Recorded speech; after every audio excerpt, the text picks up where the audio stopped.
आजच्या व्हिडिओमध्ये आपण नवीन टॉपिक बघणार आहोत ज्याचं नाव आहे शेअर स्ट्रेस डिस्ट्रीब्युशन किंवा आपण बोलूया generally share stress in a beam. Share stress in beam. तो पहिले तर तुम्ही समजून घ्या की हे शेअर स्ट्रेस काय असतो. शेअर स्ट्रेस काय असतो बरं का. जेव्हा बी तुम्ही बघतायत तो जेव्हा आपण बीम बघतायत जसं की हा आडवा मेंबर आहे, हा एक होरिझॉन्टल मेंबर आहे. या होरिझॉन्टल मेंबरला आपण जनरली बीम बोलतोय. तो हा जो पण बीम आहे या बीमला जर बारकाईने ऑब्झर्व केलं या पद्धतीने बघा असं कापून जर ऑब्झर्व केलं तर तुमच्या लक्षामध्ये येईल की त्याचं सेक्शन असा दिसायला भेटेल कारण की हा रेक्टँग्युलर बीम आहे. आता तुम्ही अजून खोलमध्ये गेला तर तुमच्या लक्षामध्ये येईल की हा बीम लेअर बाय लेअर बनला आहे. हा बीम कसा बनला आहे, लेअर बाय लेअर बनला आहे. ओके. जेव्हा वरून लोड येईल तर लोड आल्याच्या नंतर हा बीम बेंड होईल. तो बेंड होईल तर तुमच्या लक्षामध्ये येईल की हे जे लेअर आहेत हे लेअर बी बेंड होतील.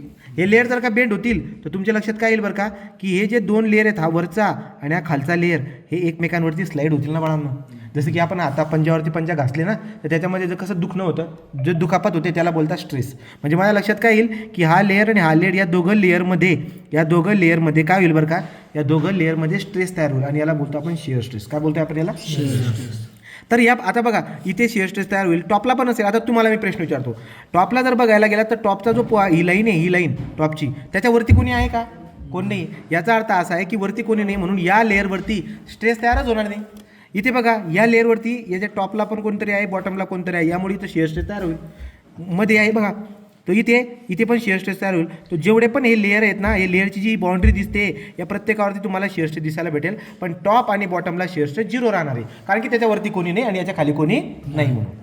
आता तुम्ही सेंटरमध्ये जर बघायला गेलात तर सेंटरमधली ही जी लाईन आहे याच्यावरती खूप जास्त आहे आणि खालून पण खूप जास्त आहे. त्यामुळे सेंटरमधले शिअर स्ट्रेस सगळ्यात जास्त येतो, तिथे सगळ्यात जास्त ताण येत असतो. मग आपल्याला काय बघायचं आहे, हे जे क्रॉस सेक्शन आहेत ना, या क्रॉस सेक्शनला स्ट्रेस किती तयार होते हे आपल्याला फाइंड आउट करायचं आहे. आणि ही जी स्ट्रेस आता आपण फाइंड आउट करतोय याला बोलतात शिअर स्ट्रेस टाऊ. आणि ही फाइंड आउट करण्यासाठी तुमच्याकडे काय आहे बरं का, तुमच्याकडे वरून लागणारा शिअर फोर्स असायला पाहिजे. बघा शिअर फोर्स कुठला असतो, जो समजा जसं की मला म्हणतील ते एक्झाम्पलमध्ये म्हणतात मॅक्सिमम शिअर फोर्स तुम्हाला देतील.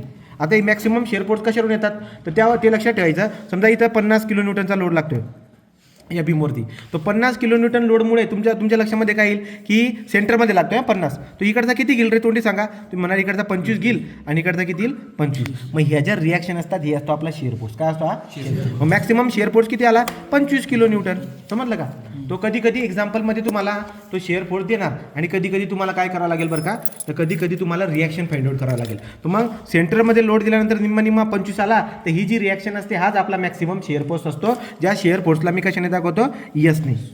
आता तुम्हाला काय करायचं, या प्रत्येक लेअरचा शिअर स्ट्रेस काढायचा आहे आणि हा शिअर स्ट्रेस काढण्यासाठी आपल्याकडे एक्सप्रेशन असतं, जनरल एक्सप्रेशन शिअर फोर्स. ठीक आहे, shear force into area into Y bar से बाय म्हणजे एस म्हणजे शिअर फोर्स झाला न्यूटनमध्ये, ए म्हणजे एरिया झाला mm²मध्ये, वाय जो असतो तो काय असतो, सेंट्रोइडल ॲक्सिस जे आहे तिच्यापासून अंतर आपल्याला मेजर करायचं आहे कुठपर्यंत बघू आपण पुढे ते.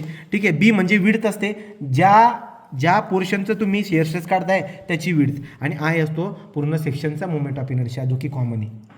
तो आपल्याकडे एक्सप्रेशन आला. आता जनरल एक्सप्रेशन काय आहे, S A Y bar divide by B I, S A Y bar divide by B I. आणि याला कशामध्ये मेजर करतो, न्यूटन पर mm स्क्वेअरमध्ये. हा झाला आपला टाऊचा फॉर्म्युला. ओके. तो मग आता तुम्ही म्हणणार की हे शेअर स्ट्रेस फाइंड आउट जर आपल्याला करायचे असतील तर आपल्याला काय करावं लागेल, टॉपला बॉटमला किंवा टॉपपासून म्हणजे कळतंय का, जे तुम्हाला ते अंतर सांगेल त्या ठिकाणी तुम्हाला शेअर स्ट्रेस फाइंड आउट करावा लागणार आहे. ओके. तर मग आपल्याकडे आता हे जे शिअर स्ट्रेस तुम्हाला फाइंड आउट करायचं, जनरली मी तुम्हाला आता हा रेक्टँग्युलर सेक्शन सांगितला. आपल्याकडे शिअर स्ट्रेस फाइंड आउट करण्यासाठी रेक्टँग्युलर सेक्शन पण राहणार, आपल्याकडे टी सेक्शन पण राहणार आणि आपल्याकडे आय सेक्शन पण राहणार. तो आपण काय करूया, पहिले टी बघून घेऊया, नंतर आय सेक्शन बघू आणि लास्टला जाऊन आपण रेक्टँग्युलर सेक्शन बघू, म्हणजे तुमची कन्सेप्ट पूर्णतः क्लिअर होऊन जाईल. मग तुम्हाला आता यस दिलेला असतो, त्या जर म्हटला maximum shear force 60 kilo newton तर तुम्ही यस कसा लिहिणार, S is equal to 60 × 10³ newton. तर यसचं काम झालं.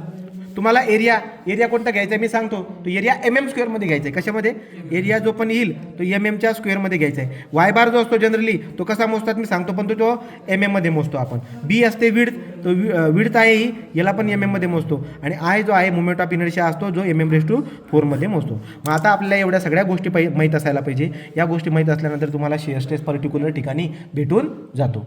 आपण आता काय करणार आहोत, पुढच्या व्हिडिओमध्ये आपण, तो आपला जनरल हा एवढा बेसिक झाला, आपण टी सेक्शनचं एक एक्झाम्पल घेऊया आणि त्याचा शिअर स्ट्रेस फाइंड आउट करून दाखवूया. ओके, चलो.